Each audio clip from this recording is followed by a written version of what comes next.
Synthetic methods of nanoparticle approaches to produce nanomaterial. In bottom-up approach, smaller and smaller particles are joined together to form a biggest structure. ಏನಾಗುತ್ತೆ ಇದರಲ್ಲಿ smaller particles smaller atoms ಆಗಿರ್ಬೋದು, molecules ಆಗಿರ್ಬೋದು, together join ಆಯಿತು ಅಂದರೆ biggest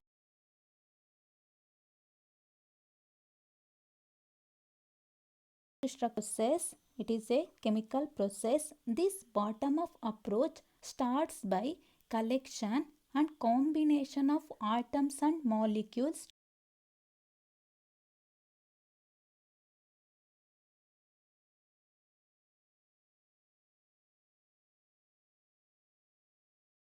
to be complex means build bigger structure ನ ತನ್ನಿಂತಾನೆ ಅದು build ಮಾಡುತ್ತೆ. They chemically assemble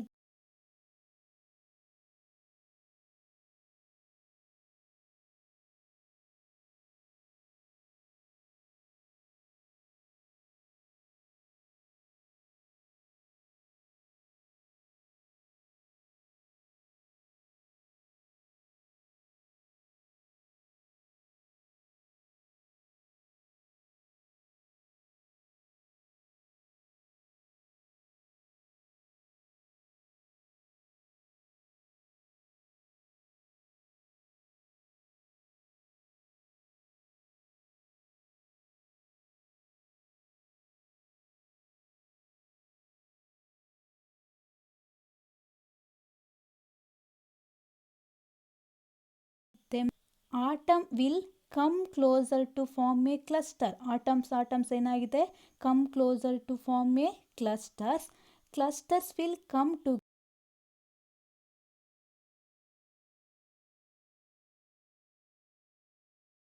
together particle. See another picture also there. This is the small molecules. Small molecules are combined together to form a bigger structure. This is the bottom up method or approaches. Physical vapor deposition. It describes a variety of vacuum deposition method which can be used to produce thin films and coating. Thin films and coating na produce ಮಾಡೋಕ್ಕೆ ನಾವು deposition ಮೆಥಡ್ನ use ಮಾಡ್ತೀವಿ. Physical vapour deposition is characterised by a process in which the material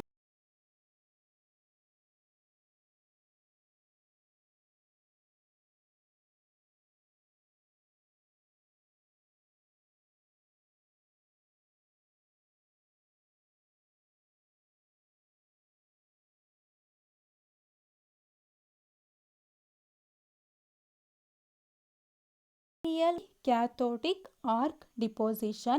It is a physical vapor deposition technique in which an electric arc is used to vapors the material from a cathodic target. Cathodic target ಇಂದ metals vaporise ಆಗೋಕ್ಕೆ electric ಆರ್ಕ್ನ use ಮಾಡ್ತೀವಿ.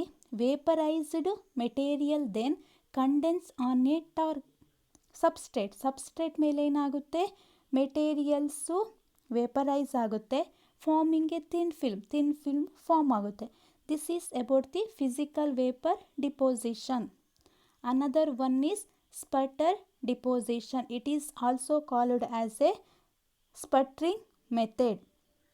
It is a bottom of approach. ಇದು ಯಾವುದ್ರದ್ದು, bottom of approach. In this case material is evaporated inside a vacuum. This is the vacuum chamber. Inside the vacuum chamber material is evaporate. ಇಲ್ಲೇನಾಗಿರುತ್ತೆ, material evaporate ಆಗುತ್ತೆ. Vacuum chamber is used.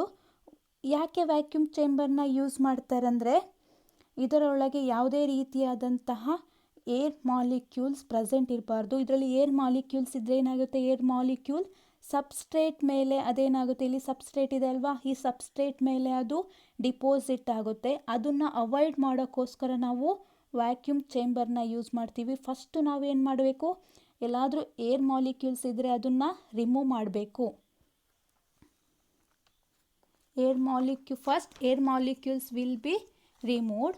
The vapor particle will travel towards the cold target which is called as substrate. ಏನಾಗಿರುತ್ತೆ, vapour particles ಏನಾಗುತ್ತೆ, ಇಲ್ಲಿ ಬಂದು move ಆಗುತ್ತೆ. ಇಲ್ಲಿ ಬಂದು move ಆಗಿ ಏನಾಗುತ್ತೆ, ಅದು ಟಾರ್ಗೆಟ್ ಮೇಲೆ ಡಿಪೋಸಿಟ್ ಆಗುತ್ತೆ. Condense to form a solid ಸ್ಟೇಟ್ಗೆ ಅದೇನಾಗುತ್ತೆ, ಕಮ್ ಬ್ಯಾಕ್ ಆಗುತ್ತೆ. ಹಾಗಿದ್ರೆ ಹೇಗೆ ವೇಪರ್ ಪಾರ್ಟಿಕಲ್ಸ್ ಪ್ರೊಡ್ಯೂಸ್ ಆಗುತ್ತೆ, we bombardment the target material with the high speed electron. ಇಲ್ಲಿ ಎಲೆಕ್ಟ್ರಾನ್ಸ್ ಇರುತ್ತೆ, ಇಲ್ಲಿಂದ ಎಲೆಕ್ಟ್ರಾನ್ ಹೈ ಸ್ಪೀಡ್ ಆಗಿ ಟಾರ್ಗೆಟ್ ಮೆಟೀರಿಯಲ್, ಇಲ್ಲೊಂದು ಲೈನ್ ಇದೆ ಅಲ್ವಾ, ಇದು ಟಾರ್ಗೆಟ್ ಮೆಟೀರಿಯಲ್. ಈ ಟಾರ್ಗೆಟ್ ಮೆಟೀರಿಯಲ್ ಮೇಲೆ ಎಲೆಕ್ಟ್ರಾನ್ನ ಹೈ ಸ್ಪೀಡಾಗಿ ಎಲೆಕ್ಟ್ರಾನ್ನ ನಾವು ಹಾಕಬೇಕಾಗುತ್ತೆ. ಹಾಗಾದರೆ ಎಲ್ಲಿಂದ ಈ ಹೈ ಸ್ಪೀಡ್ ಎಲೆಕ್ಟ್ರಾನ್ ಬರುತ್ತೆ, this is produced with the help of the electron gun. ಇಲ್ಲಿ ಲೇಬಲ್ ಮಾಡಿದೆ, ರೆಡ್ ಕಲರ್ ಕಾಣ್ತಿದೆ ಅಲ್ವ ಲೇಬಲ್ಡ್, ಇದು electron gun. These high speed energy are made the strike the target material. ಈ ಟಾರ್ಗೆಟ್ ಮೆಟೀರಿಯಲ್ ಮೇಲೆ high speed electron strike ಆಗುತ್ತೆ. So energy of these high speed electron will be used to evaporate the material. ನಾವು ಏನಾಗುತ್ತೆ, ಇಲ್ಲಿ high speed electron target material ಮೇಲೆ strike ಆಗುತ್ತೆ. Strike ಆದಾಗ ಅಲ್ಲಿ ಹೈ ಸ್ಪೀಡ್ ಎಲೆಕ್ಟ್ರಾನಲ್ಲಿ ಎನರ್ಜಿ ಫಾರ್ಮ್ ಆಗುತ್ತೆ. ಎನರ್ಜಿ ಯೂಸ್ ಮಾಡ್ಕೊಂಡು ಏನು ಮಾಡುತ್ತೆ, ಇಲ್ಲಿ ಟಾರ್ಗೆಟ್ ಮೆಟೀರಿಯಲ್ ಇವಾಪರೇಟ್ ಆಗುತ್ತೆ. ಮೆಟೀರಿಯಲ್ಸ್ ಏನಾಗುತ್ತೆ, ಇವಾಪರೇಟ್ ಆಗುತ್ತೆ. Electron gun is eject the electron. ಈ ಎಲೆಕ್ಟ್ರಾನ್ ಗನ್ನಿಂದ ಎಲೆಕ್ಟ್ರಾನ್ನ ಇಜೆಕ್ಟ್ ಮಾಡುತ್ತೆ. ಇಜೆಕ್ಟ್ ಮಾಡಿದಂತಹ electrons are directed towards the target material. ಇಲ್ಲಿಂದ ಇಜೆಕ್ಟ್ ಆದಂತಹ ಎಲೆಕ್ಟ್ರಾನ್ ಟಾರ್ಗೆಟ್ ಮೆಟೀರಿಯಲ್ ಮೇಲೆ ಏನಾಗುತ್ತೆ, ಸ್ಟ್ರೈಕ್ ಆಗುತ್ತೆ. With the help of the magnetic ಫೀಲ್ಡ್ನ ಯೂಸ್ ಮಾಡಿಕೊಂಡು ಎಲೆಕ್ಟ್ರಾನ್ಸು ಟಾರ್ಗೆಟ್ ಮೆಟೀರಿಯಲ್ ಮೇಲೆ ಸ್ಟ್ರೈಕ್ ಆಗುತ್ತೆ.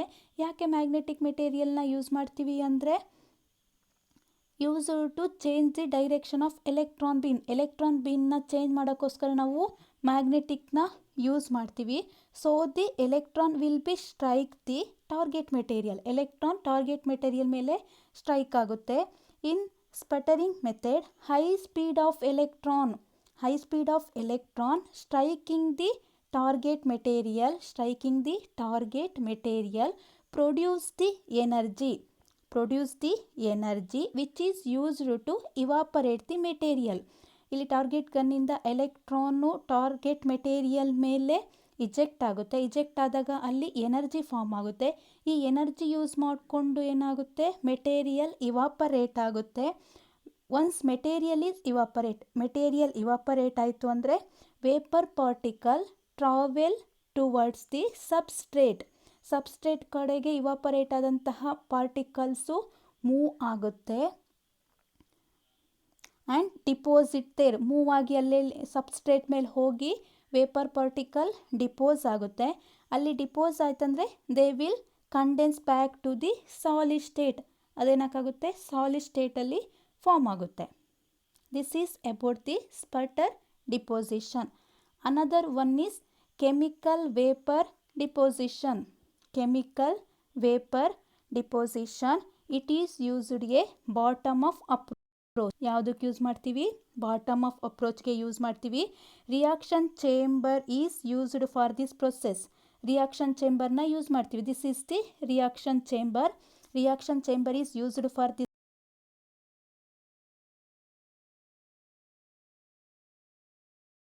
ಪ್ರೊಸೆಸ್. ರಿಯಾಕ್ಟಿಂಗ್ ಗ್ಯಾಸ್ನ ಏನಾಗ್ತಾ ಇದೆ, ಇಂಟ್ರೊಡ್ಯೂಸ್ ಆಗ್ತಾ ಇದೆ. These goes react with substrate.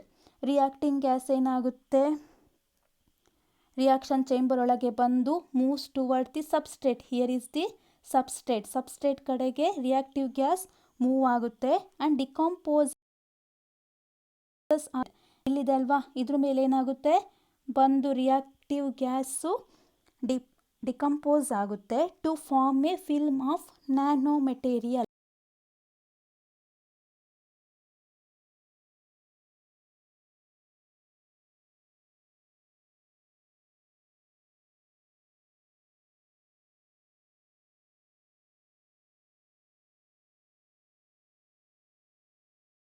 ಇಂದ ಏನಾಗುತ್ತೆ, ಫಸ್ಟು ರಿಯಾಕ್ಟಿವ್ ಗ್ಯಾಸ್ನ ಇಂಟ್ರೊಡ್ಯೂಸ್ ಮಾಡ್ತೀವಿ reaction ಚೇಂಬರ್ಗೆ.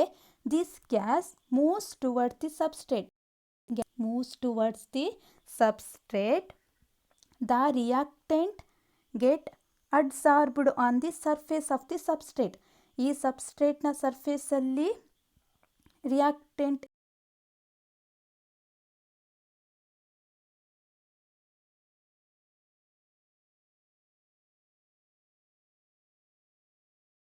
Nano particle is formed. Chemical reaction ಆದಮೇಲೆ ಅಲ್ಲಿ ನ್ಯಾನೋ ಪಾರ್ಟಿಕಲ್ ಫಿಲ್ಮ್ ಫಾರ್ಮ್ ಆಗುತ್ತೆ. ಈ ರೀತಿ ಕೆಮಿಕಲ್ ರಿಯಾಕ್ಷನ್ಸ್ ಆಗಬೇಕಾದ್ರೆ ಸಮ್